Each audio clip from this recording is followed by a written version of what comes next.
ये पॉडकास्ट उन विमेन के लिए है जो अपना घर लेने की प्लानिंग कर रही हैं, जो अपना घर लेना चाहती हैं या फिर अपना घर ले चुकी हैं, लेकिन फिर भी उनके मन में कहीं ना कहीं डाउट है कि क्या मैंने सही डिसीजन लिया। आप चाहे सिंगल विमेन है, मैरिड है या फिर अपने घर को अपग्रेड करना चाह रही हैं और चाहती है अपने घर को एक अच्छा, अपनी फैमिली को एक अच्छा घर देना चाहती हैं, चाहे अपनी फ्यूचर के लिए इन्वेस्टमेंट करना चाहती हैं, ये पॉडकास्ट में, इस सेशन में, इस वीडियो में पूरे बने रहिएगा, क्योंकि आज हमारे साथ हैं अर्पित गुप्ता जी, जो है सीईओ पारित एसोसिएट्स के, रिनाउंड डेवलपर हैं, बिल्डर हैं, नोएडा, दिल्ली एनसीआर के अंदर काफी इन्फा और रिनोन्ड यानी कि रिप्यूटेड इन्होंने नाम कमाया है रियल एस्टेट में और लोगों को उनका सपनों का घर प्रोवाइड कर रहे हैं। लेकिन सबसे जरूरी बात है, वो केवल ब्रोशर के हिसाब से ही नहीं, वो ग्राउंड रियलिटी को समझते हुए हमको आज गाइड करने वाले हैं कि किस तरीके से, अगर आप विमेन हो, आप अपना सपनों का घर लेना चाह रहे हो या इन्वेस्ट करना चाह रहे हो, तो किस तरीके से किन चीजों को आपको ध्यान रखना है और कैसे अपनी जर्नी में आगे बढ़ना है। और बहुत ही उनके एक्सपीरियंस, 25 साल से ज्यादा का उनका इन्वेस्टमेंट एक्सपीरियंस है, जो आज हम उनके साथ सीखने वाले हैं। वेलकम अर्पित जी। और आज कई सारी ग्राउंड रियलिटीज हैं जो शायद हमें ब्रोशर में नहीं पता चलती, कागजों में नहीं पता चलती, और जब एज अ वुमेन घरवाली को, जो हमारी टीम है, उनकी तरफ से मैं आपसे जानना चाहती हूँ कि अगर एक लेडी घर खरीदने के लिए जाए, रियल एस्टेट में जाए, तो किन चीजों पर उसे फोकस करना चाहिए, किन चीजों को जानना चाहिए। तो सबसे पहला सवाल मैं आपसे यही जानना चाहूंगी कि देखिए, डिफरेंट सेगमेंट है विमेन के और डिफरेंट नीड्स है। तो अगर हम देखें कि एज अ बिगिनर, जनरली 28 साल की एज के अंदर किसी विमेन के मन में आता है कि चलिए मुझे घर खरीदना है, 28 से 35 साल की उम्र है, तो क्या वो कंफ्यूजन होते हैं जो उनके मन में होते हैं कि कैसे वो अपनी जर्नी को शुरुआत करें? बहुत बढ़िया सवाल और बहुत ही बढ़िया टॉपिक है आज का। जो बिल्कुल यंग एज वुमेन्स होती हैं, तो सबसे बड़ी हर्डल तो ये होती है ना, ओवर नॉलेज। वहाँ क्या होता है, व्हाट्सएप से इतनी नॉलेज आ रही है, आप गूगल पे जा रहे हैं तो इतनी नॉलेज है, हर चीज़, ब्रोकर एजेंट पे गए तो अलग मिथ है, और किसी रिलेटिव के पास गए तो अलग मिथ है, सेल्फ का अलग मिथ है।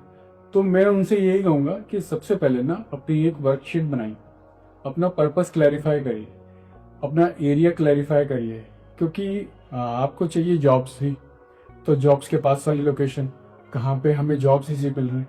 फिर ट्रांसपोर्टेशन की बात करते हैं, कहाँ पे कन्वीनियंस है।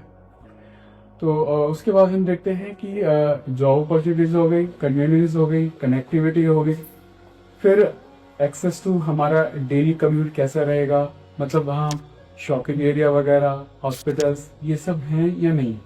और ये सब तो उन सबको भी चाहिए होता है जो थोड़े सा 35 से 40 साल ग्रोन अप के हिसाब से भी होते हैं, या 35 to 50 कह ले, क्योंकि उन्हें भी चाहिए स्कूल्स, कॉलेजेस, क्योंकि उनके बच्चे हो जाते हैं एल्डरली। तो अभी जैसे हमने बात कर रहे थे 28 वाले एज ब्रैकेट वुमेन्स की, उन्हें अपनी कन्वीनियंस ये चाहिए होती है कि उन्हें सब कुछ ऑन द गो मिल जाए। मतलब जैसे होता है ना कि हम कहीं जाए और हमें सारी सर्विसेज मिल रही हो, लोकेशन प्रीमियम हो, जाए गाड़ी पार्क मिले, यानी किसी का हसल दसल ना हो। Because you are a single woman, आप किसके पास जाएंगे, किससे बोलेंगे, कोई तो आपकी हेल्प करने वाला होगा नहीं। तो you have to take care of your decisions, और वो डिसीजंस आपके फ्रूटफुल हो रहे हैं या नहीं। तो मैं जो फ्लैट ले रही हूँ या जो घर ले रही हूँ, वहाँ पे ये चीजें क्लियर होनी चाहिए उनको कि मेरा जो पर्सोना है वो क्लियर है, या फिल इन द ब्लैंक्स जो मैंने अपनी वर्कशीट बनाई है वो क्लियर है या नहीं है। एग्जैक्टली क्योंकि ये बहुत यूजफुल, बहुत एसेंशियल टिप्स आपने बताए। जनरली जो फर्स्ट टाइम होम बायर्स होते हैं, उनको मन में यही होता है, अच्छा सब आसपास सब खरीद रहे हैं तो चलो मुझे भी खरीदना है। तो ऑफ कोर्स ये जो पॉइंट ध्यान में रखेंगे तो वो नेक्स्ट लेवल थिंकिंग में हेल्प करेगा। इसमें एक बड़ा क्रूशियल पॉइंट आ जाता है, आपने सेफ्टी की भी बात की। तो सेफ्टी, एक वुमेन जब एक घर खरीदने जाती है तो उसके दिमाग में सबसे पहला सवाल होता है कि अब मैं रात को घर आऊंगी या सुबह जल्दी अगर एयरपोर्ट जाना है या कहीं जाना है तो क्या ऑड आवर्स में भी आना घर सेफ रहेगा। तो आपके हिसाब से वो जो ब्रोशर्स में दिखता है और जो ग्राउंड रियलिटी होती है, वो उस बारे में आप क्या कहेंगे? देखिए, मैं कहूँगा कि हाथी के दांत दिखाने की ओर, खाने की ओर और अपनी भी ड्यू डिलीजेंस करिए कि वहां पे मेट्रो कितनी कनेक्टिविटी दूर है। ऐसा नहीं है कि हम कैब वाले को अगर डाल रहे हैं लोकेशन तो कैब वाला सोच में पड़ा हुआ है कहाँ है कहाँ है। लोकेशन इजीली ट्रेसेबल होनी चाहिए, थोड़ी सी ज़्यादा सुनसान एरिया में ना जाए, क्योंकि देखो डेवलपमेंट आते आते टाइम लगता है। ऐसा नहीं है कि इट इज़ कि हम कहते हैं ये आ रहा है हॉस्पिटल आ रही है, ये आ रहा है। आप देखिए ना हॉस्पिटल कब तो आएगा, कब वो डेवलप होगा, कब वो फंक्शनल होगा। It takes time. जैसे कोई कहता है जेवर एयरपोर्ट है, पहले 10 साल पहले बोलना चालू कर दिया एयरपोर्ट आ रहा है एयरपोर्ट आ रहा है। अरे आप फंक्शनल तो देखो ही कब हो रहा है वो।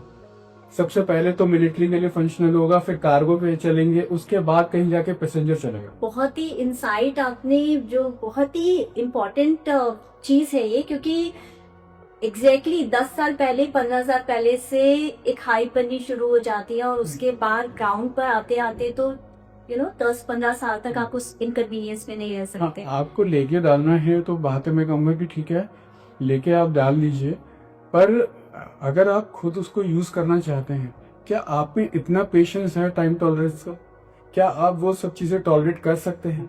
तब तो मैं कहता हूँ हाँ ठीक है जाइए। लेकिन आप समझिए वहाँ जॉब अपॉर्चुनिटीज भी नहीं है। जॉब के लिए आपको फिर वही 25 किलोमीटर 30 किलोमीटर का रन है, और मुझे नहीं पता किसी दिन तो आधा घंटा लगेगा, किसी दिन 1 घंटा भी लगेगा। वो सारे सिनेरियो समझिए।